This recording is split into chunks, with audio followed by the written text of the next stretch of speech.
Welcome to the Your Leadership Legacy podcast. My name is Tina Paulus Kraus, and I'm so excited to bring you this next podcast dedicated to you high performers out there who want to reinvent yourself, reinvent your business, maybe your career, all of it. This podcast is all about being dedicated to transformation and being the best possible leader of yourself and others that you can be in order to create a legacy that lives on. Welcome to Your Leadership Legacy. My name is Tina Paulus Kraus. I am the founder and CEO of True You Teams. And here we go.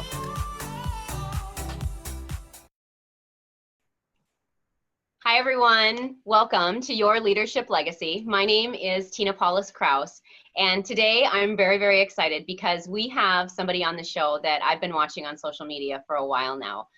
Jared and I have been in a leadership program together. I didn't know Jared before this, and I started kind of connecting with Jared on social media and immediately was very, very drawn to his content, and really everything that you're about, Jared, really resonated with me. So when I was thinking about, boy, who do I have on this show?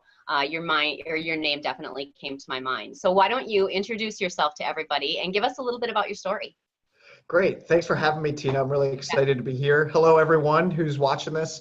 So really, my story started when I was 17 years old. I joined the Marine Corps at 17. I was in the infantry. I was ushered into this whole new world of being a leader at a very young age. So that's really where my leadership journey started. And then at 18, I did my first combat deployment to Afghanistan. So being in charge of men when you're still pretty much a kid at 18 years old and being in a combat environment, you're forced to be a leader very, very quickly. By fire. Right, by fire, exactly. Yeah. Trial by fire. Right. And so I really learned a lot about leadership in the military, but I also learned how not to be a leader because, leadership is such a broad category. And so my understanding of leadership has changed an incredible amount over the years. I'd say when I first got into the Marine Corps, it was more about telling people what to do, still leading by example, but using fear and intimidation to motivate people. And now I'm the exact opposite. I use love, acceptance, championing, and challenging people as the driving, motivating forces to get people into action and inspire. I bet that works just a little bit better, right? Right. Yeah. Right. Yeah. Well, to tell the government that. So. Yeah, it doesn't work so well. So how did you go then from, you're in the military and you've got kind of this like old school leadership style going to where you're at now? What was that story all about? Or that evolution, I'm sorry. Right. So I was in the military. I got out after I did 2 combat deployments because it didn't feel right. So I was in the Marine Corps. It didn't feel right. I said, there's just not this way of being and this way of acting in the world doesn't feel aligned to something deeper within me. So I left. I went to university for 4 years, and I was a part of all these. I ran social projects. I built with a team like a database and mapped crime at Westchester University, 2 years worth of crime, so we could effectively predict where the most likely crimes would happen in the area. And so that was great. I got a full scholarship for that because I rounded up the team and everything. And I was really passionate. That experience and that project showed me that you have to motivate and inspire people through something different. It can't be about fear or intimidation. It has to be inspirational. And so you have to learn to create a vision for yourself and then you push that vision into other people, but not in a forceful way. It's really like evoking them into your vision. Right. And so that was a big thing that I learned from that experience. And then after I got out of university, I didn't know what I wanted to do. I knew I didn't want to work for anybody. I just wanted to do my own passion. So I started a YouTube channel, talked about everything from life, from spirituality to leadership to a lot of, answering life's hardest questions. And I traveled. And so I traveled for 6 months around the world. I lived with yogis in India for 6 months, which was an incredibly transformative experience. And then when I got back from that, I said, okay, I'm ready to do what it is that I want to do in the world. And I'm not sure what that is, but I know it's changing and transforming people's lives by my way of being and how I show up. Right. So what does that look like today in what you're doing today? In action. Yeah. Right. So my first thing is I say true leaders act from a place of being. It's who they are. It's not from a place, one of the things that I see out there in the world is a lot is we're trying to become the person that we want to be, but we're not actually being that person yet. And that's normal. That's just part of the learning curve. It's you take action, you do things out there in the world, and then eventually you become what you're doing. And then that's that new level of being. So I realized that if I want to, I had all these problems with the world that I was seeing, like there's like not enough consciousness, there's not enough awareness, people are struggling. And I said, well, how do I show, like, it's a famous saying and it's very repetitively used, but I really do agree with it. Gandhi says, be the change that you want in the, that you want to see in the world. And so I My said, you favorite know what, I'm quote. done this. Yeah, it's amazing. And so I said, you know what, I'm not going to do this anymore. Like, I don't want to work for anyone else. I want to work for me and I want to work for other people. And I want my value and how people pay me to be completely determined by how much I show up for them and how much I give and transform and change their lives through the work that we do together. So Sure. then I went into coaching work. People started reaching out to me from my social media, my YouTube, and then I just started coaching people online. And I didn't even know what coaching was. I had no idea what coaching was. It was just people started reaching out to me, and I was seeing the change and transformation that they were having just from having conversations. And then I was like, okay, well, what? There's probably like a term for what I'm doing. I don't know what it is, but there's Right. probably a term for it. And so I searched, my friend gave me a book by Stephen Chandler called The Prosperous Coach. It's an amazing book. If you're a coach or you're a consultant and you want to start building a successful practice from a heart-centered space, definitely check that book out. Changed my life. I read the book, applied it, and I made like $5,000 the first month. And I was like, wow, this is really cool. Like, I can make money doing this. And so then I called up Steve. I literally just called him up because I was like, I want to do work with this guy. I don't know what this guy's about, but something shifted. And that month, ironically, he was having a workshop in Denver, Colorado. So I'm from Boulder, and he was having a workshop there. So I went to the workshop, enrolled in his program, and that was when my life changed. I mean, I really just, I learned how to be a coach, be a leader, but not from a place of fear and intimidation, but from a place of inspiration, motivation, openness, challenging, and championing people. And that was when everything changed. And so after that, I started having more businesses reach out to me. Right now, I'm in Florida doing a conscious leadership workshop with one of my clients here. And so that's really the whole journey. That's really the whole journey right there. Yeah, I love that. So this whole show, it's called Your Leadership Legacy, right? And so Mm-hmm. the inspiration that I had for it, I had calling at me for this series and like the title and everything that I wanted to pour into it is the fact that like our world is connected, like we are 24/7 connected. You Yes. used to really be able to kind of, my work is here and my home is here and we can keep it separate. And because we're so 24/7 connected anymore, it's getting more and more hard to really walk that line. And so what's Right. happening is people are unhealthy because of it. And if I'm not happy at work, I'm taking it home. And if I'm not happy at home, I'm taking it into work. So Yes. talk to me when we talk about like leaving a leadership legacy, what does Mm-hmm. that mean to you? Yeah, that's a great question. So when I think about a leadership legacy, one, the first thing that comes to mind is your being. How are you showing up in the world? What is your state of being? Um, my understanding of leadership is real leadership is they do the things that no one else is doing. Whether that's sometimes walking away from something, whether that's stepping up to something, they do the things that are usually hard for everyone else to do because everyone else is in this collective energy or whatever it is. So for me, I remember I left the military. The military wanted me to train up after 2 combat deployments. The military wanted me to train up 26 guys for the next combat deployment. And it was no longer aligned for me. It was not aligned to my being. So I stood up to my leadership and said, look, like, I'm not going to do this. I'm not training people how to kill other people anymore. This is not, I don't agree with this. It's not aligned with my inner values.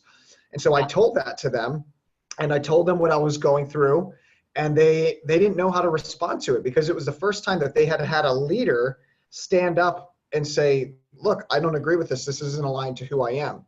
And so I left the military early. I still had an honorable discharge and everything, and I left under really good conditions because of my service and how I showed up. But that was a really hard point for me. And I realized that true leaders show up in ways that other people might be scared to in collective environments whenever you have those collective realities. So you have Right. to live it. It's your way of being. If Yeah. you're scared, if you're uncertain and you're not sure, you're probably, and you're still taking action, you're probably a leader. Right, right. The whole fear thing is what resonated me as you were talking about that, because my guess is that there are leaders all over the military, all over corporate America, all over entrepreneur, people that own their own business that are fearful. And when they're feeling those things like you were feeling, they don't speak up. And Yes. so that whole leadership kind of a thing, like you're not being a leader when you're not really speaking up. It's, it's about using your voice and being able to really push that forward, even when it's not the most popular answer, kind of like what you said, when nobody else, the stuff that nobody else wants to do. Right, right. That's Yeah. exactly it. I totally agree. So yeah, I think when it comes to leaving a legacy, it's what scares you, what's your fear, and how can you use that as a guiding compass. That's what I do. Pretty much what scares me, I'm like, okay, I know that's exactly where I need to go. Exactly. And that's my guiding compass, and it hasn't served me wrong yet. It's been terrifying at times, and it's been scary. But I mean, I remember leaving the Marine Corps, and so many guys came forward after I did that, and after I said that. I mean, half the platoon was like, "Oh yeah, I don't agree with this actually anymore, and this doesn't feel right, and I'm not doing okay. I'm not okay." And so that's leadership can take many different forms for sure. Yeah. The other thing is that you don't always have to have a title to be a leader. So there's this Right. whole like concept out there that, oh, I don't have a title, so I'm not a leader. And that's so not true. You're a leader of yourself first before anything else. Yes. So Beautiful. I love the whole concept about leading self. So when I talk about like leading yourself, what does that mean to you, and how do you live that in your life? That's a great question. Great question. When it comes to leading yourself, what I see it as, everything in your life begins and ends with you, and you take full 100% responsibility. And I look at responsibility as, and this applies to all leaders too, self leaders and leaders of people, is responsibility is your ability to respond to life however you want. It's your choice. It's your choice. So no matter what's saying, sometimes in my coaching work, people come to me and they say, "Oh, my boss is doing this, another person's doing this," and I'm like, "They're doing that, but what are you doing?" Because you're Right. either reacting or you're creating. It's only one or the other. So you Yeah. can Love that. react to a situation, or you can look at the situation and say, "How can okay, I'm being presented something from this situation. How can I turn this into something that I want? Like, how can I create and change this situation?" Because you have that influential power. You have the ability to inspire. You have the ability to step up. Everyone has all these inner resources within them. They just forget about it when they go into those environments. Yeah. They So the either key, forget about it or fear takes over, right? right. The fear takes over. How will I look? What will people think? And chances are, if you're asking yourself that in your question, that's the first indicator that you need to step up. If The big you're red flag. right, big red flag. If you're questioning yourself and you're thinking, am I doing the right decision? What's everyone else going to think about? I don't know how I feel about this. That's one, that something's wrong for your like your inside self. And then two, that means, okay, I need to step up. Because if you're scared to say something, that's the very thing that needs to be said. That's how the world works. And Yeah. so once I realized that, my compass became perfect alignment with myself, perfect alignment with me, and whatever scares me, I need to address and bring up and bring out. Yeah. I love that. I love that. So I love the wording that you're using, perfect alignment with yourself. So Mm, if somebody's listening to this and they're like, I don't even know how to start. I don't even know I don't even know what to start. What's your advice for them? How do they start? right. Good question. So how do they start taking responsibility for the situation that they're in? Yeah. So first, the first thing is awareness. Awareness is where we start with everything. So we have to be aware of, okay, my feelings. What am I feeling right now? I'm feeling pressure. I'm feeling anxiety. I'm feeling a little forced. Where is this coming from? Where is this coming from in my external environment? Anything we're feeling internally is coming from out there. Now that Yes. doesn't mean that we don't have patterns within us, but it's something that's triggering us. So the first thing that we need to recognize is, okay, what am I feeling and what's causing this feeling out there in the world, and how am I contributing to it as well? Because everything's co-creative, right? It's not just me or them. It's always co-creative. So what I go into is I would say, go into the feeling. What's your feeling? Okay, well, I feel this I feel like my power's being taken away. Well, what does that feel like? Well, I feel this like emptiness in my gut, and I feel a little pain in my gut. I feel like a little hole. Okay, so what's that hole about? What's that emptiness? Tell me more about that. Well, it feels like this. Okay, now if you had to link that to something out there in the external world, what would that thing be? Oh, it's this guy. We did it. We did this at work, and we had this. So that's how the coaching process works for me, and the leadership process is I guide a person into their feelings, their inner world, connect those inner feelings with the external world, and then see what the trigger is. And then once you identify the trigger out there, you take care of the feeling in here, and naturally you won't get triggered anymore when you take back that power and that feeling that you're feeling within you. Yeah, it's really about kind of learning how to become your own best coach, right? Absolutely. Yeah, everyone. Yes, I love that. Everyone has a inner coach wisdom. And I would say if you're the best coach, you're not disempowering people, you're empowering people, and you're always bringing people into a space where they're becoming more resourceful within themselves. Yeah, absolutely. The best feeling in the whole world is when you have a client and all of a sudden they start clicking on the fact that they can become their own best coach. Like that's, Right. you manage yourself out of a job, but that's like the best feeling ever, right? Right. Yeah. Exactly. Exactly. Yeah. So here's my next question. Another part of this whole thing is talking about creating unstoppable teams.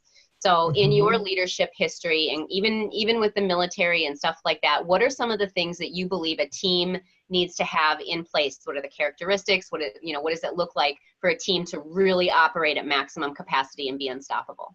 Yes, great question. First, a vision. A vision unites people. You need to have some overarching vision that everyone is inspired by. And if a person isn't inspired by it, then you can inspire them and evoke that vision through them. Because we have that power. That's what inspiration means. You're like putting spirit inside something or Yeah. someone, right? Yep. So whenever we have a vision, right, for something, and then we have a team and that we're collectively working towards that vision, the first thing is the vision. And then after that, it's setting up a structure or a system that continually puts people into focusing on that vision. Because the vision is what's going to get you through all those little dirty technical details, the hard stuff. Like if you hold to the vision. So the first thing is always have a vision at the top that everyone sees, that everyone feels emotion towards, and that everyone can drive to collectively. The Love second that. thing I'd say is create an open and safe space for your team. This is the work that I'm doing right now with one of the companies down here in Florida, is we're creating a safe space to bring anything to the front. When people feel safe, they feel heard, they feel listened to, they feel valued, and they feel recognized. Whenever we're study and research shows that when we're actually listened to, our self-esteem goes up, our confidence goes up, and we want to contribute more because of that. Right. So the key thing that I say is make people feel safe, allow them to, and when they feel safe, they'll naturally want to contribute more. And when they contribute more, they're contributing to that vision, and anything that we focus on, it grows.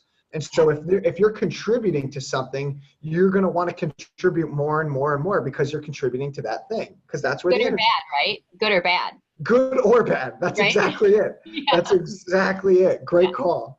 So the number two thing I said, so we got the vision at the top. The second is building that system and that structure of creating a safe space for people to bring their issues, their challenges, their concerns, their passions. Just create a space where everything is acceptable while maintaining boundaries and structure too. Yeah. Good. Does Awesome. that make sense? Total sense. Yeah. I totally agree that it comes back to the vision, because now if you've got a vision in place and you've created safe space during those times of conflict, because there's always going to be conflict, like conflict is just human Right. nature, right?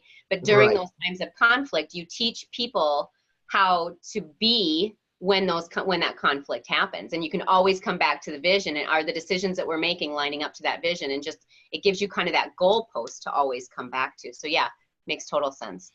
That's exactly it. Yeah. And I think if you create that safe space where people feel like they can voice their concerns or worries, that creates a feedback loop. Like a lot of times we get scared of sharing problems or issues because what if we get heard? What if the group or collective doesn't agree with me? No, share the issues, bring them to the surface so they can be dealt with and worked out. And then people actually feel more safe and want to contribute more to that space. Right. Love it. Yes, definitely. So there's probably lots of different people, kinds of people listening to this, some that maybe are leaders today, some that are maybe aspiring to be leaders, somebody who maybe is like, this self-leadership thing intrigues me. When you talk about leadership and leaving a leadership legacy, what one piece of advice would you give to anybody who's watching this? I would say it starts and ends with yourself. Everyone, like your whole environment, you can change it and create it the way that you want based off of how you show up. Human beings are naturally mirror and matching beings. That's how we do things. We mirror and we match each other. So if someone is not working out the way that you want to, if you're in a leadership position, you have the responsibility and by responsibility, I mean, seeing you have the ability to respond to to the situation where you can essentially create that person the way that you want them to show up by how you show up. But it starts and ends with you. You have to show up a particular way to evoke that and bring a person into that energy. Right. So I would say self-leadership and leadership of other people, it starts and always ends with you, hands down. Yep, I totally agree. That's amazing. So I understand that you have a free gift for the people that are listening. Would you tell us a little bit about that? Yes, absolutely. So my free gift it's called the 5 Keys to Transformation. And so it's 5 principles that I've lived around. And guys, the important thing here is whenever it comes to anything that you're trying to do in life, you don't want to overwhelm yourself. Just live by 5, 6, or 7 basic tenets and drill those in your head over and over again and make that your mantra, right? Like we're in this information society where we got too much info. So that's why I created it this way. It's just 5 key ways of living and being principles that if you master and you drill into yourself over and over again, you will become it and you will be it. And that way of being, that way of learning is way more powerful than throwing a bunch of information at you, because we live in an information overload age. So it's called the 5 Key Secrets to Transformation. It's just 5 principles that I live by in my everyday life and that I apply to myself and to the people that I work with that allows me to show up in my full strength and power.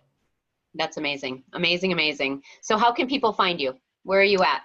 Right. So if you want to check out my content, I have a YouTube channel called Transformational Coaching. And then I also have a website. It's www.transformationalcoaching.co, not .com. People get messed up with that and they think, oh, no, it's just .co. And all my information is there. You can send me an email. Feel free to call, text, however you want to get a hold of me, and I'll be open to it. Amazing. Amazing. Jared, I want to thank you so much. I've just been so impressed with you over the last 5 or 6 months as I've gotten to know you, and you are a bright light in the world. I love your leadership and I love your content and where you're going. So thank you so much for that. Oh, thanks for having me on, Tina. I really appreciate it. It's been a pleasure. Awesome. All right, you guys, that is wrapping it up for this time. We will be back tomorrow with another amazing guest. We'll see everybody later. Thanks. See you guys.